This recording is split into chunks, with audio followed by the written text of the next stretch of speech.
All right. Hi, everyone. Welcome once again to our weekly immigration live updates. I am Kate Wilson. Thank you guys for joining. I'm the lead consultant here at Northern Connections Canada Immigration.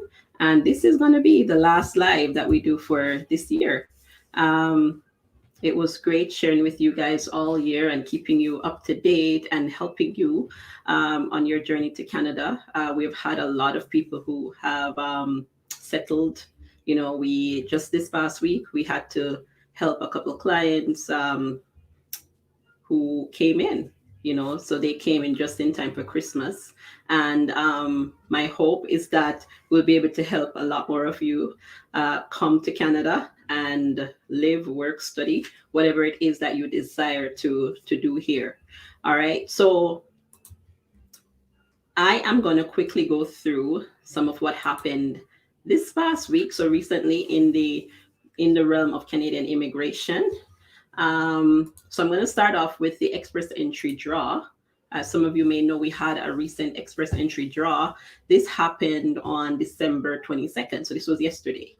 This was another PNP draw, as expected, because previously we heard that they would not be doing any more FSW or CEC draws for this year, right? So this draw, they invited 746 candidates from the express entry system. And the lowest ranking candidate that was invited, so that is the CRS score for this candidate, was 720, right? So again, all of these candidates were PNP nominees, right? So they were nominated by a Canadian province. And so this is the most recent. I'm not sure if they'll have any more draws. They tend to do that like towards the end of the year. They tend to have a couple draws so that they, of course, remember they have a quota and they're trying to meet those targets. This year it was about 400,000, and it's expected that the quota, the target for immigration, will increase over the next 2 years. So it's going to be more than 400. So it's over 400,000 per year over the next 2 years. And we saw also that the government released their immigration mandate earlier, and I will touch a little bit on that. Some of the highlights that they highlighted as some of the priorities, rather, that the government is focusing on as it relates to immigration and with this new immigration minister. So the next one I'm going to touch on is Quebec. So Quebec actually manages their own immigration systems, programs, and so on. And they also did a draw under their ARIMA system. So that's a system that's used by Quebec. And they invited 326 skilled workers to apply for permanent residence in the province of Quebec, right? And then the score in terms of points from the pool of candidates was 633. So this is similar to the express entry system. The difference being, of course, it's administered directly by the province of Quebec. And they had a number of different professions that were selected in the draw. So remember, a lot of these programs are based on the specific profession that you have your work experience in, right? So Quebec had their draw as well. And then the next one I'm going to touch on is Saskatchewan. Saskatchewan released or launched a new program, and it's called the Saskatchewan International Healthcare Worker EOI Pool. And a lot of you may know I am based in Saskatchewan, and with the province of Saskatchewan, if you're working with the Saskatchewan Program and you're working with a representative, the representative has to be registered with Saskatchewan government. So they have to obtain a license from the government of Saskatchewan in order to represent you, right? So bear that in mind. Not just anyone can help you with a Saskatchewan application. They must be registered and licensed with the province of Saskatchewan. So we, myself, our company, we have a Saskatchewan immigration license as well as a recruiter license, which means that we can do immigration applications for Saskatchewan as well as recruitment, right? So we can help employers with recruiting candidates, which is something that we do as well. So Saskatchewan launched this program, and it's a very exciting program. They have a list of different healthcare sector occupations that they are looking for candidates to match with employers. So what this is, it's just an expression of interest system, and the goal is to review the qualifications, the eligibility for different candidates in this pool, and the possibility exists for you to receive a job offer with a Saskatchewan employer, right? So that's the goal. And then with that job offer, of course, would come the opportunity to apply for a work permit to work in the province in healthcare, and also to apply for permanent residence. So it's twofold. Really good program. So if you work in healthcare, this is definitely a program that you want to check out and see if you're not. So again, it's not specific, meaning it's occupation specific. So your occupation will have to be listed. And then also there can be complexities depending on what you do with identifying your NOC. So care must be taken with that. If that's something that you're interested in, though, definitely send us a message, email us at info@nccanadaimmigration.com, or visit our website to schedule a consultation if you need personalized one-on-one guidance from myself or my team.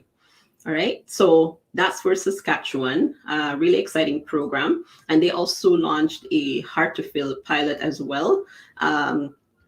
So these are definitely two new programs that they have introduced that will be beneficial to a lot of people. The goal, of course, is it shows that the provinces are they're definitely seeing immigration as a huge contributor to their economic growth, and they are actively, aggressively trying to get immigrants to come to Canada.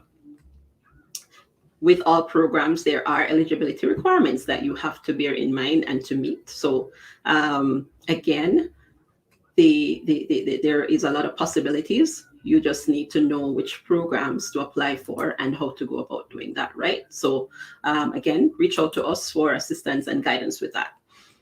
Next is the Atlantic pilot. So the Atlantic pilot has been going on for a few years. It was launched in 2017, and it has been largely successful to the extent that they have decided to make the pilot a permanent program. So effective January 1st, the Atlantic pilot program will now become a permanent program. So the Atlantic Immigration Program. And how this program works generally is you can apply for permanent residence to live in one of the Atlantic provinces. So the Atlantic provinces are Nova Scotia, New Brunswick, Prince Edward Island, and Newfoundland and Labrador. And so this requires you to connect with employers in that region. The employers themselves have to be approved. So they have a designated list of employers, and you would have to obtain employment with one of the designated employers. And again, it serves a dual purpose in the sense that you will be applying for permanent residence to come to Canada in the region, to live in the region and to work in the region. And also it allows you to, of course, apply for a work permit so that you can start working if your application for permanent residence is not processed quickly enough. But generally, the idea with the pilot is that because you have a job offer and you are coming to work, right? You're coming into a job. Generally, these applications tend to be processed fairly quickly, based on my experience and the ones that we have worked on. So that's an exciting thing that they have decided to make the pilot permanent. And again, if that's a program that you're interested in and you want to learn more, reach out to us or schedule a consultation on our website. And I'm going to touch a little bit on the Prime Minister's mandate. So Justin Trudeau, Canada's Prime Minister, released an immigration mandate, right? And this is a mandate letter that was sent to the the Minister of Immigration, Minister Fraser, and so Sean Fraser. And basically, it gives him his agenda, right? What are some of the priorities, the things that he needs to focus on in this new role? So one of the things that they want to address is application processing, right? So they want to reduce the application processing times to address delays that have been impacted by COVID-19, right? So of course, application processing times for a lot of applications have drastically increased. Applications through the express entry system are supposed to take, like the goal was that applications through express entry should take no more than 6 months, right? But those have been taking a lot longer. And of course, everything has been complicated with COVID-19. So that's one of the goals, to reduce application processing time. So that's actually pretty good. They want to also create more permanent residence pathways via the express entry system for international students and temporary foreign workers. So these are people who have come to Canada to study as international students, or temporary foreign workers, those who are in Canada on a work permit. All right. They also want to prioritize family reunification. So, of course, family reunification in the sense of spouses or dependent children who want to reunite with their loved ones, right? So this might be a spousal sponsorship or a dependent sponsorship, something to that extent. And so that is also a priority, to improve those applications and to allow families to reunite a lot quicker, and allowing them the opportunity to even come to Canada while their applications are being processed. So come to Canada on some sort of temporary resident permit or something. The next thing is the global talent stream for temporary foreign workers, right? So they want to also simplify the work permit renewal process and upholding the 2-week processing standard for this program. So the global talent stream is it's a program that facilitates, applying for a work permit. Of course, you'll have to have a job offer, but this will allow faster processing of work permits under this stream. Usually it's used for a lot of IT type employment and Canadian interests, work permits. And so this is also a priority so all in all, what we're seeing is that they're trying to make improvements, right? So improve the processing time for different types of application and make some applications more accessible to different people. So that's all good. It's a move in the right direction, and we do hope that we can see those improvements in the coming year. That is all I'll be covering with you guys today. We will be closed. Today is the 23rd. Yeah, so we'll be closed after at the end of the day today. So our team, myself and the team, will be offline up until January 4th when we return in office. Thank you guys for, do you have to link the application? Thank you guys for following us, for liking, for commenting, for joining us live on these streams. It was a pleasure serving you guys. And for those who, are a part of our client base, it was a pleasure serving you. And we thank you for trusting us with your applications. Congratulations to those who are already in Canada. Like I said, we had quite a few people who came this month and a few last month who were trying to come before, some of the new COVID restrictions and so on. So we had quite a bit of people who were landing, and they are excited to be in Canada. And we do hope that we can help you guys with the journey to Canada as well. So definitely reach out to us for support. And we'll catch you in the new year. And happy holidays. Merry Christmas. Thank you. Damali, thank you. Merry Christmas.